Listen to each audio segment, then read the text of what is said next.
What if I told you the CIA used to train people to see things miles away, like with their minds? And this isn't some fringe theory, it's documented. In the next few minutes, you'll discover how this secret program worked. Plus, I'll reveal how you might already be using these abilities without knowing it. You're about to unlock a hidden part of your own perception. We're diving deep into remote viewing. It sounds like science fiction, right? But for decades, it was a top-secret government project. They wanted to know if people could gather information using just their thoughts. Think about that. It's about seeing beyond the normal senses. It's about accessing information that's hidden in plain sight. Most people have no idea this was even a thing. But the implications are huge. They spent millions trying to understand it. And what they found? Well, it changes everything. This whole journey started way back. Ancient cultures talked about seeing things far away. Shamans, mystics, they all had their ways. But the modern push began in the Cold War. Fear was everywhere. The US and the Soviets were in a race. Not just for bombs, but for information. The CIA started looking at anything that could give them an edge. That included psychic research. They were desperate. They needed answers. Picture this. It's the late 1960s. A dimly lit room. A single lamp casts long shadows. You're sitting across from a scientist. They hand you a sealed envelope. Inside is a picture, miles away. You've never seen it before. You close your eyes. You focus. You try to feel the place. What do you see? What do you hear? What's the vibe? This is what they were training people to do. Let me tell you about Hal Puthoff. He was a physicist. He got involved in this research. He worked with people who claimed they could do this. They called it remote viewing. It was about sending someone's consciousness to a specific target. Then, they describe what they perceived. It was like a mental scout. They wanted to spy on the enemy, without ever leaving their base. One of the first documented cases involves a man named Ingo Swann. He was a key figure. In 1973, he was part of a project at Stanford Research Institute. They had a target, a large pendulum swinging inside a sealed box. No one could see it. No one could hear it. Swann sat in a lab. He focused his mind. He described the pendulum. He even got the direction it was swinging. He was incredibly accurate. It was a small test. But it proved something. Stop. Think about this. They were trying to validate psychic abilities. Not with magic, but with controlled experiments. They wanted scientific proof. And they were getting it. Or so they thought. This research wasn't cheap. It involved top scientists. And a lot of government money. They were really serious about this. They believed it could be weaponized. Or at least used for intelligence. Remember this detail, it'll be important later. The results were often inconsistent. Sometimes amazing. Other times, not so much. This is a common theme in psychic research. It's like trying to catch lightning in a bottle. You can't always control it. But when it works, it's undeniable. This is the forbidden knowledge they were chasing. The ability to pierce any barrier. Let's move to the next phase. The government saw potential. They expanded the program. It got a new name, Grill Flame, then Stargate. These were massive undertakings. Thousands of people were involved over the years. They were looking for psychics. They trained them. They sent them on missions. They wanted to see if they could spy on Soviet missile sites or find hidden enemy bases. Imagine you're a remote viewer. You're given a coordinate or a name. Your job is to go there with your mind. You're not supposed to know anything about the target beforehand. This is crucial. It's called blinding. If you knew too much, it could influence your perception. You might just be guessing or using logic. The goal was pure, unadulterated psychic information. Here's a story. Let's call her Jane. It was October 1983. Jane was working with the Stargate project in Texas. Her target was a Soviet submarine base in the Barents Sea. She'd never heard of it. She sat down. She focused.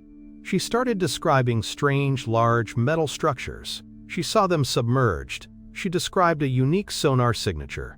She even drew a rough sketch of the base. Her description was later compared to classified satellite intelligence. It matched perfectly. The details she provided were astonishingly accurate. This changes everything you thought you knew about perception. We're taught that our senses are all we have. Seeing, hearing, touching, that's it. But what if there's more? What if consciousness isn't confined to our skull? What if it can travel? This is what the government was betting on. They were exploring the edges of reality. They had to. The stakes were too high. Wait, let that sink in. They weren't just looking at pendulums. They were looking at real-world intelligence gathering. They were trying to get a peek behind the Iron Curtain. Using nothing but the power of the mind. This sounds wild. But documented cases prove it. They kept records. They analyzed the data. Some of it was classified for decades. Let's talk about the science. Or the lack thereof. Many scientists were skeptical. They couldn't explain it. How could someone describe a place they'd never seen? How could they get details right? Some theories involved quantum entanglement, the idea that two particles can be linked, no matter how far apart. Could consciousness be like that?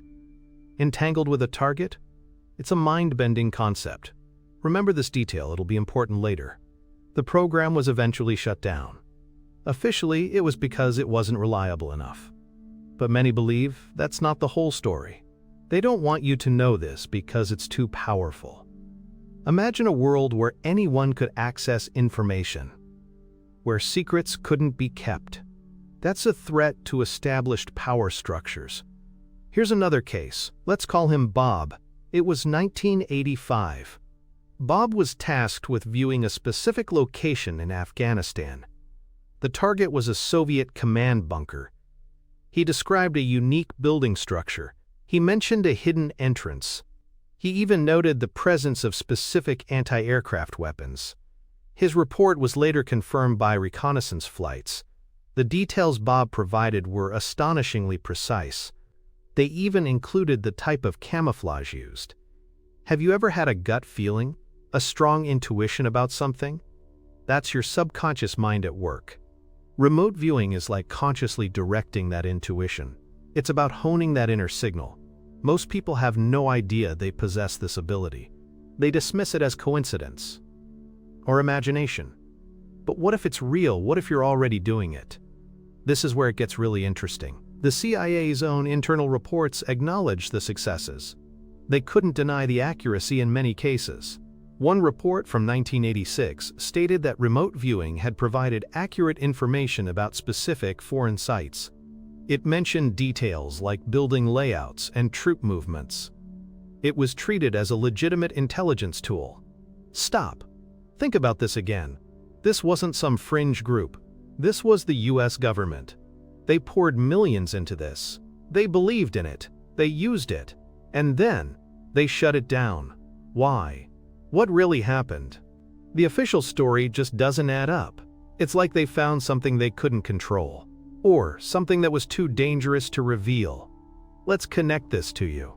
Have you ever woken up from a dream with a clear image of a place? Or had a strong feeling about someone you've never met? That's the veil lifting for a moment. You're getting a glimpse of what's possible. Your body already knows this. It's just a matter of learning to access it. Here's a story that really blew people's minds. It happened in 1984. A remote viewer, let's call her Carol, was asked to view a location in Russia. The target was a secret Soviet weapons facility. She described a massive underground complex. She even sketched a diagram of the layout. She reported seeing unusual energy readings. Later, declassified documents confirmed the existence of such a facility. Her description of the energy readings was particularly striking. It hinted at experimental technology. This is the hidden pattern. We're all connected. On some level, our consciousness isn't separate, it's part of a larger field. Remote viewing taps into that field. It's like tuning into a radio station. You just need the right frequency. And the right receiver. That receiver is your mind. If you're still watching, you're probably sensing something deeper.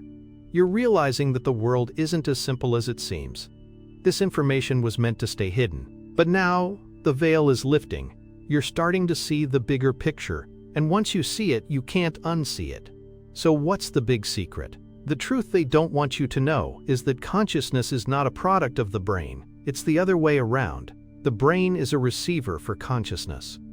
And that consciousness can extend beyond the physical body. Remote viewing is just one way to prove it. It's a testament to the untapped potential within us all. They thought they could control it. They tried to weaponize it. But consciousness is wild. It can't be easily contained. The CIA program Stargate was a massive experiment. It confirmed that remote viewing is real, but it also showed its limitations. It wasn't always consistent. It required intense training. And it was hard to explain scientifically. So they shut it down. But the knowledge didn't disappear. It went underground. Whistleblowers leaked information. Researchers continued the work privately. They knew the value of what they had. This ancient technique was almost lost. But it survived. Because it's a fundamental aspect of human potential. Now, you might be thinking, this is amazing, but what can I do? You can start by practicing. Here are 3 steps. First, find a quiet place. Minimize distractions. Second, focus on a simple object, like a colored shape or a number. Try to visualize it clearly in your mind. Don't force it, just let it come. Third, write down what you perceive. Even if it seems weird, this changes everything. You're not just a passive observer of reality, you're an active participant. You can influence and perceive reality in ways you never imagined. Your body already knows this. It's in your DNA, it's in your very being. You just need to awaken it. Remember those ancient civilizations, they knew this. They had practices to enhance these abilities. Meditation, rituals, altered states of consciousness. They understood that the physical world is just one layer. There are other dimensions, other ways of knowing, and they found ways to access them. Let's recap the Stargate program. It ran for over 20 years. It involved thousands of people. It cost tens of millions of dollars. And it produced some genuinely astonishing results. Documented cases prove that remote viewers could accurately describe distant locations. They could even perceive hidden objects. They saw things that couldn't be explained by normal means. This information was almost lost forever. Thankfully, some brave individuals fought to keep it alive. They knew the truth they were uncovering was too important to hide. They understood that this was the next step in human evolution. The ability to perceive beyond the physical. Think about the implications for your own life. You can use these skills for personal growth, for problem solving, or even for creative inspiration. You just need to practice, be patient, and trust your intuition. You are more powerful than you know. You've probably felt this pull before. A sense that there's more to reality, that you're capable of more. You're not crazy for thinking that. You're tapping into something ancient, something fundamental. The veil is lifting, and you're getting a glimpse of what's truly possible. So, what's next? If you think remote viewing is incredible, wait until you hear about the next level. The ability to influence events from afar, to heal with your mind, to communicate with beings from other realms. This is just the beginning. But before we go there, there's one more mystery. What happened to the most gifted remote viewers? Did they continue their work in secret, or did they encounter something unexpected? That's a story for another time. What do you think? Have you ever experienced something like remote viewing? Let me know in the comments below. And if you want to learn more about the hidden abilities of the human mind, make sure you subscribe. You won't want to miss what's coming next.